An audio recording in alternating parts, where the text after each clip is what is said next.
Breaking news! Broncos country, things are heating up in Dove Valley, and what I'm about to share with you could change the way you view this entire roster heading into the 2025 season. Behind the scenes, the atmosphere is intense. The competition is real, and the battles raging at various positions are beginning to reveal not just who will make the team, but who can truly shape the future of this franchise. Now, listen, what's happening in training camp isn't just your typical training camp story. This goes far beyond the highlights and the coaches' chatter. I've analyzed every practice report, every comment from players and the coaching staff, and what I've uncovered paints a clear and dramatic picture of where this team is headed. So, before I take you behind the scenes and give you a thorough analysis of who's thriving, who's barely surviving, and which rising star could be the surprise key to a Super Bowl run, do me a favor, hit the like button, but only if you're the kind of fan who stays tuned in no matter the record, no matter the weather, no matter what. If that's you, comment below. Go Broncos! We're made for greatness. Okay, let's go. Topping the list of Broncos training camp winners is a name that keeps coming up in every conversation, Troy Franklin. If you've been following his progress, it's impossible not to get excited about what this guy is doing. He's not just impressing the media or the coaching staff, his teammates are taking notice too, which speaks volumes. Marvin Mims said it best,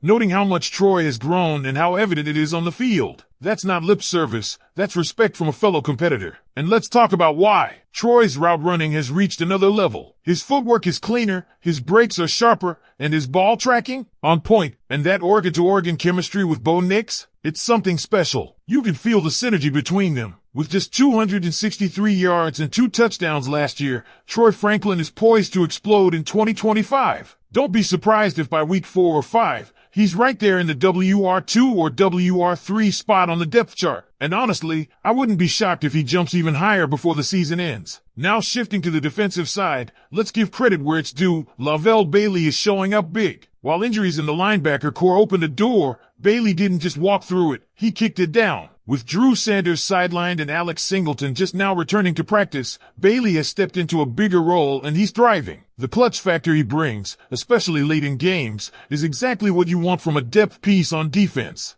Bailey was known in college for being strong in pass coverage, and that's what he's showing here. He's not going to be the guy hunting quarterbacks, but he's a blanket over the middle, dropping back and scanning like a true modern linebacker. Coaches and reporters alike are raving about him, and rightly so. Don't be surprised if his name pops up a lot during the preseason. He's making it hard to keep him off the field. Another major standout is Riley Moss. Yes, the cornerback battle is heating up, and yes, there's a lot of talent in that room. But don't let that cloud what Moss is doing. He's making a real case for himself. He entered camp under serious pressure, with rookie Jade Barron hot on his heels, but Moss hasn't flinched. Instead, he's added weight to his frame, increased his physicality, and shown he's not going to give up that spot without a fight. Let's be real, last season Moss was on track before that injury set him back. This year, he's healthy, motivated, and playing like a guy who knows the job's on the line. The Broncos secondary is stacked: Moss, Barron, Jaquan McMillian, and of course, Pat Certain. That's not just depth, that's elite talent across the board. Moss stepping up the way he has is a huge win for Denver. And finally, we can't talk winners without mentioning QB1, Bo Nix. Every single thing fans and analysts wanted to see from Bo this offseason is happening. He's put on weight and muscle, he's reading plays faster, he's commanding the huddle, and his relationship with Sean Payton is only getting stronger. And most importantly, he's resilient. When he throws picks in practice, he bounces back with confidence. That's the mindset of a true franchise quarterback. Bo recently connected with Troy Franklin,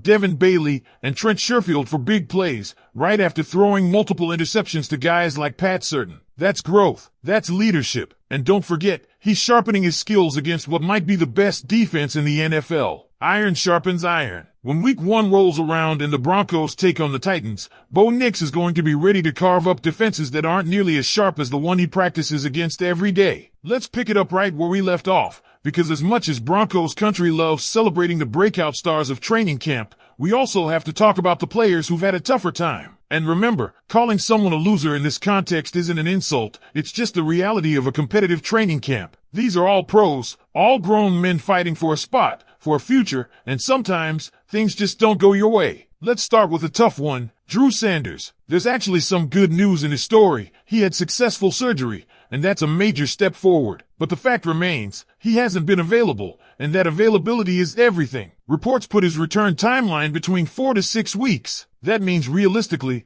we're probably not seeing him back on the field until somewhere between week 3 and week 5, maybe week 4 against the Bengals, if everything goes smoothly. But here's where the concern creeps in. This isn't just a one-time injury. It's becoming a pattern. At some point, we have to say it out loud. Drew Sanders is looking injury-prone. And that's a hard pill to swallow when you're talking about a player with so much potential. The linebacker room, already a question mark due to injuries, is now leaning more heavily on depth guys like Lavelle Bailey and Justin Strnad to pick up the slack. It's great to see those guys stepping up, but this was supposed to be Sanders' moment. And now, the pressure is really on once he returns. He has to not only get healthy, but prove he can stay on the field. Now the next name on the losers list is one that might not surprise you if you've been watching the roster closely. Mario Goodrich. A free agent signing from the UFL, there was some curiosity about what he could bring to the table, especially after the success of other players like Dar Tillman who made that jump. But unfortunately, it just didn't click for Goodrich in Denver. He was released as the team made room for linebacker help. According to reports from Sports Illustrated, his release may have had more to do with the roster crunch than his play,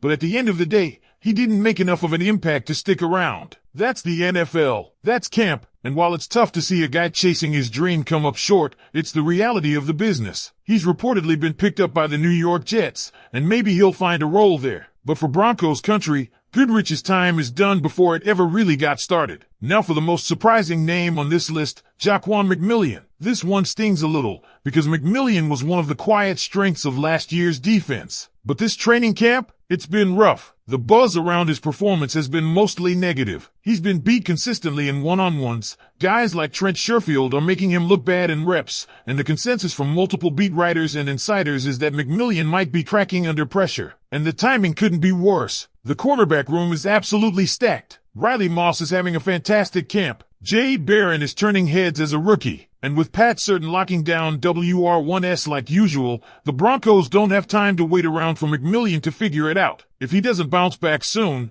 there's a real chance Jade Barron could leapfrog him for that starting nickel corner role by week 1 against the Titans. Now, again, this doesn't mean Jaquan McMillian is finished. He's still a valuable depth piece. But in this league, you either evolve or get passed by. And right now, it looks like McMillian's grip on that nickel spot is slipping. So Broncos country, here's where we're at. We've got breakout stars rising fast in Troy Franklin, Lavelle Bailey, Riley Moss, and Bo Nix. And we've got players like Drew Sanders, Mario Goodrich, and Jaquan McMillian either struggling with injuries, performance, or the numbers game. But this is the nature of camp. It's brutal. It's fast. It's unforgiving. Now I want to hear from you. Who do you think needs to step up the most before week 1? Is it McMillian? Is it someone else not mentioned here? Let me know in the comments. And as always, don't forget to subscribe to the channel for more Broncos news like this. Smash that like button and check out one of the videos popping up on your screen right now for more exclusive Broncos coverage. Go Broncos!